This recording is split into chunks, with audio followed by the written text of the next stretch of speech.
YouTubers, this is another video from your friendly neighborhood reviewer, Evelyn. Today we're going to be reviewing the finale of the Netflix Korean drama series, The Extraordinary Attorney Woo.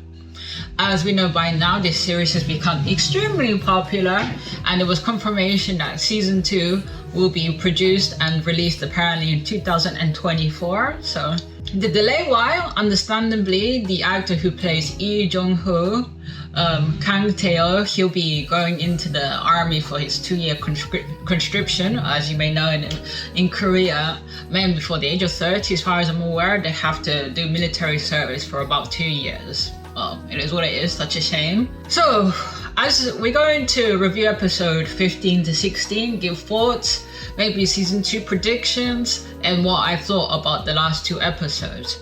So as you see in episode 13 and 14, the team went to Jeju Island to solve a case that Woo Young-woo got about a dispute about a tolling booth. I won't go into detail. So the main point is Woo Young-woo met Lee Jong-woo's sister, older sister, and of course there was that little confusion that Woo Young-woo didn't realize they were already dating with Lee Jong-ho, so they had that little bit of lost in communication going on. So when Woo Young-woo met Lee Jong-woo's sister, the meeting didn't go well. As much as everybody loves Lee Jong-ho, I believe he's a bit of a people pleaser. That he's not really there giving his point of view clear. Because, for example, Lee Jong-ho tells Woo Young-woo that his sister didn't make, it was meant to be for like a little tea date, have some tea, get to know each other, but it turned out to be a big lunch, and the sister didn't make kimbap, which Woo Young-woo, that's her only food that she really eats, that she feels safe to eat. But even like that, Woo Young-woo wants to make a good impression, so when she gets there, she tries to be as friendly as possible, but it doesn't go well. And as she goes into the bathroom, the sister tells Lee Jong-woo, in a really cruel way, "Are you serious about dating this girl? Will this girl even make you happy? Isn't this somebody that you would have to take care of?" And unfortunately, Woo Young-woo hears this behind the door before going in. And I think Lee Jong-woo gave a weak response to his sister's comments. I personally, if I was Lee Jong-woo, I would have said, yeah, but she tried her best to be as friendly as possible. Yeah, she couldn't finish the food I was eating, but she did it for me, and she wanted to make a good impression. That should have been enough. But then again, Lee Jong-woo's sister goes and says, "Can she make you happy?" In which we don't hear a response. There's a lot of that within this series, that they don't give no conclusion to one particular scene. We're left to wait to the next episode to see a certain conclusion of that. Woo Young-woo clearly is thinking about this. And despite her saying that she's worried that she doesn't think about other people, in that moment she thought about Lee Jong-ho, and she tells him that they should break up and doesn't really give him a reason why. Then we get left of episode 15 that they're apart, and we can see both of them clearly hurting. Going from episode 15 comprises of the Hambada team dealing with this cybersecurity company, this tech company called Ryan. They had their systems hacked. But also we're dealing with the aftermath of Attorney Jung, that he collapsed on the previous episode, and we found out he had stage 3 stomach cancer. And of course, both Woo Young-woo and Lee Jong-woo are dealing with being apart from each other, both clearly unhappy. And Woo Young-woo, despite saying that they should break up, she's there still longing for him. And also we see the other 2 characters of Cho So-young and Kwon Min-woo. We see their changes. There's this subplot, which I find to be underdeveloped and too sudden, in which Kwon Min-woo goes through a personality change, which I believe is trying to contrast with the other attorney that had to take over, Attorney Jang, in which he's a class A-hole and a suck-up. So of course he can't have two, majority of Woo Young-woo's colleagues being against her, so I believe that's the reason why they contrasted that. So I believe in season 2 they may explore the sudden chemistry between Cho So-young and Kwon Min-woo. So during the episode of 15, we see that Lee Jong-woo is very unhappy with the situation and wants to find out why Woo Young-woo made the decision for them to break up. So he waits for her by her house, and he asks her, as much as I thought in my head about the reason why you wanted to break up, I just don't understand the why. And then Woo Young-woo goes and tells Lee Jong-woo that she doesn't know, she's not confident that she could make Lee Jong-woo happy because all her thoughts tend to be about herself, and she doesn't know how to stop it or how to make things better, and she's afraid that she'll make Lee Jong-woo lonely. And then that's when Lee Jong-woo clocks on about she must have heard what his sister said, and then he tries to convince her, but then Woo Eun-woo tells him a very very understandable thing. When you're with me, do you feel lonely? And which, in that point, there's an open-ended ending again. I think the character of Lee Jong-woo is, boy next door, picture perfect, super friendly, like they're helping everybody, but at the same time maybe he feels trapped within his own person, with the own narration that he has, that everybody relies on him, that he has to be nice all the time, that he can't really say what he feels. And I think that's what's his attraction to Woo Eun-woo. Despite maybe her being blunt, maybe majority of the time she says what she's thinking in her head, she's just her. So I think Lee Jong-woo loves that aspect of Woo Eun-woo. And we can say which one is really that expressive. So Lee Jong-woo doesn't really say his true feelings, but Woo Eun-woo is, we could say, the more expressive one. And that point there, if I was Lee Jong-woo, I would have said, you think you don't think about other people, but you do. You're willing to ask for not to be together because you're afraid that you end up hurting me. I understand those feelings, but I believe we can work on them together. So we have that episode 15 going on. So episode 16 is where revelations are revealed, in which we find out that Woo Eun-woo's younger half-brother, the son of Tae Soo-min, was the one that hacked into Ryan. We also see in the beginning of episode 16 the morning routine of Woo Eun-woo's younger brother. They're very similar in everything. Like, he's also a genius, the intellect type, that he can do hacking, he's good with computers, he's obsessed with Rubik's cubes, and has a similar taste of kimbap like Woo Eun-woo. He goes and confesses to his mom that he was manipulated by the co-CEO of Ryan to hack into their systems and steal all the customers' data, because that was the big contention of the case, of people's personal data being exposed. And he feels guilty and he wants to confess about his crimes, but his mom wants to cover it up because she was going to be appointed Minister of Justice. So the main crux of 16 is, Woo Eun-woo's identity was of being Tae Soo-min's illegitimate child potentially being exposed, because we have to talk about the CEO of Hambada, Han Hambata, God knows, somebody correct me, what's the lady's first name, that she's so obsessed with taking down Tae Soo-min that she's willing to throw this vulnerable person with a good genius intellect to the wolves by exposing to the world that she's the daughter of Tae Soo-min. But however, Woo Eun-woo manages, her younger brother gives her a video of him recording himself confessing to the crimes. The only reason he wants to confess, he feels bad, and he also tells Woo Eun-woo that his belief, this image that he had about his mother is slowly fading away, that she's just been like anybody else, of the rich trying to hide their crimes for their own benefit, but he believes his older sister will be able to help. And the reason why he found out that Woo Eun-woo is his older sister, because he hacked into his mom's phone and laptop. More crimes there, but hey, let's gloss over that fact. So Woo Eun-woo is left in that difficult predicament. She wants to help her younger brother, and when she shows the video confession to everybody, the CEO of Hambada, I do think deep down she might have good intentions, because she immediately called that reporter guy to hold off in that article of telling the whole of Korea that Woo Eun-woo's, parentage, that they have a bigger thing of Tae Soo-min's son that could be, the smoking bullet to take her down. But afterwards, Woo Eun-woo is faced with trying to negotiate for her younger brother to testify, but the mom's trying to stop it. So we get to the crux of that. And also there's the other poignant scene in episode 16 in which Lee Jong-woo is waiting in front of Woo Eun-woo's place, this time ready to give a response to what Woo Eun-woo said.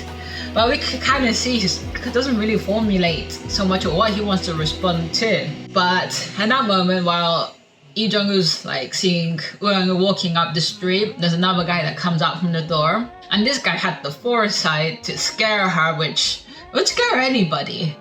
And then Lee Jong-woo is there saying, who the hell are you to this foreign guy? And then he's like, oh, I'm from, Tae-oh, the law company, in which Yoo Young-woo gets an envelope of the offer that Tae-oh made to Woo Young-woo's dad. And in that moment, Woo Young-woo tells Lee Jung-woo, is there something that you wanted to tell me? And then he bottles it. He says, oh, you clearly have a lot of things to think about. So she goes upstairs, and then there's the conversation between the dad. I really wanted at the end of season 1 that Woo Young-woo's dad to meet Lee Jung-woo, but I guess that'll be explored in season 2. Predictions in season 2, jumping forward, is, okay, I won't say that because that would spoil the ending of episode 16. So Woo has a poignant conversation with her dad, and the dad says maybe it's better we take some of the offers, but he asks his daughter what does she think, which is of course is her life, and she makes a very obvious comment. All my life my life had nothing to do with Tae-oh. Why should it matter now? And Woo-'s father, agrees with that, and the decision is there. So Woo is there waiting with the whole team in the office whether her brother's going to testify, and then he says, the brother texts saying no. The CEO of Hambada says, okay, we have to change tactics. They gotta, paint Woo Young-woo's brother as, in a bad way, in which Woo Young-woo goes and stands up and says, no, she'll go and, confront Tae-oh, convince her to let her son testify. In that moment, we know, everybody has seen it, we know Park Min-yoon knows that Woo Young-woo is real parentage, and so does the CEO of Hambada. So we can kind of see them going a little bit in their eye surprise. Nobody else knows. Lee Jung-woo also doesn't know. That can be another thing for season 2. And everybody's saying, oh, don't be ridiculous. What do you mean you gotta convince Tae-oh? But the CEO of Hambada says yes, surprising everybody. And in that moment, Lee Jung-woo also stands up and says that he'll drive Woo Young-woo to the parliament, whatever, the government building.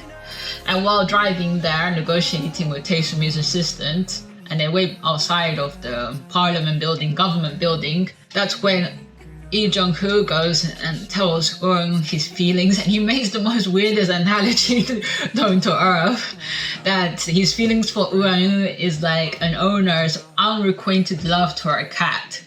Wow.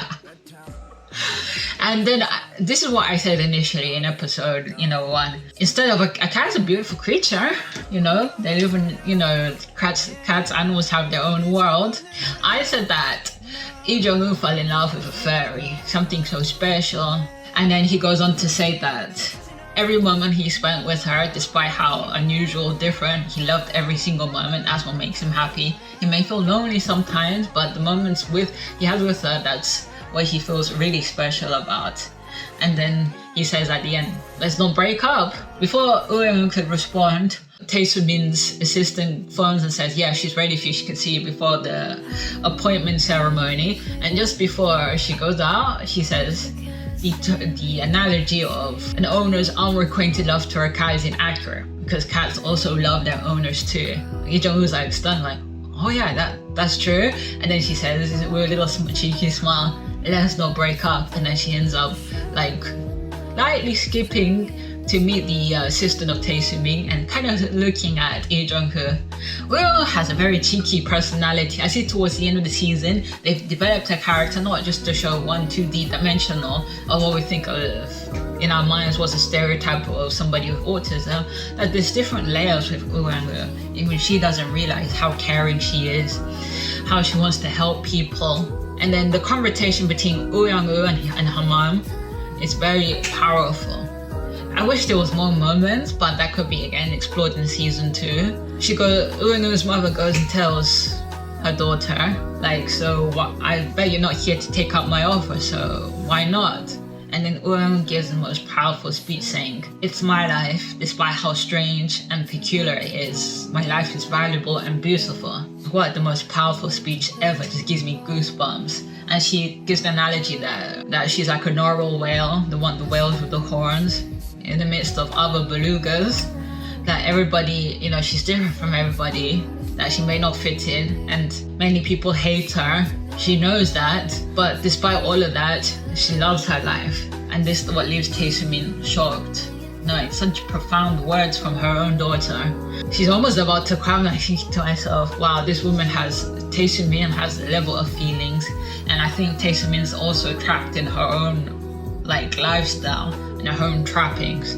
I think season 2 can explore Tae-min stripping back everything and really coming to terms with the decision she made to leave her daughter and not have a think back. You would think that some part of her will keep tabs on her daughter, seeing how she's growing up. She didn't even know Tae-min didn't even know Eun-woo had autism until like she made that realization, that powerful moment in episode 8. By the end of episode 16, we know that Tae-min allowed her son to testify. Eun gave that power, and Tae-min cleverly said the only person going to examine my son in the courtroom will be Eun, because any blind person can see that Eun will look after her brother no matter what. So Tae-min like had faith in her daughter. She can see the daughter has good morals, good judgment, and they end up winning the case. So we get the great ending of everybody together in the Harry boss's place, and we can see a wider shot of the bar, of the restaurant, not just only on the stools, and everybody celebrating together. And at the end of the episode, we find Eun got her contract renewed.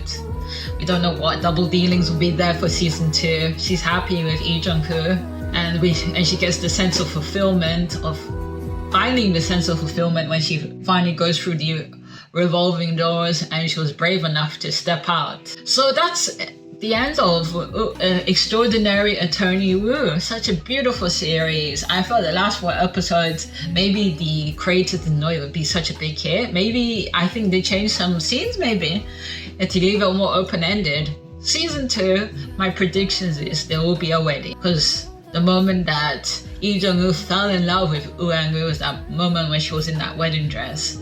He saw in his heart a future that probably he wanted with her.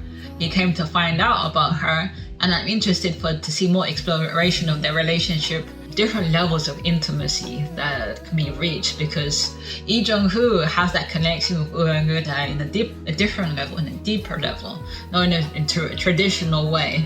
And I do want to have that in season 2, that there'll be the meeting between Lee Jung-woo and Eun-woo's father. That'll be the most hilarious scene.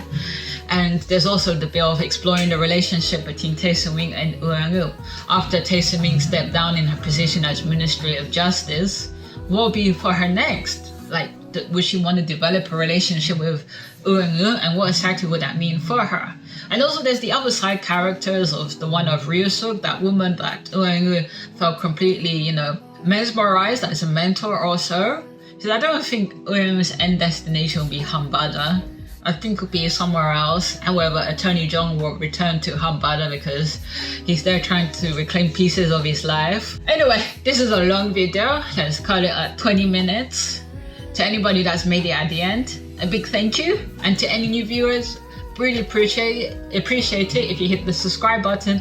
Also, leave your comments. What would you like to see in season 2 for the Extraordinary Attorney Woo? And will you be waiting to see it? As I see you always, bye.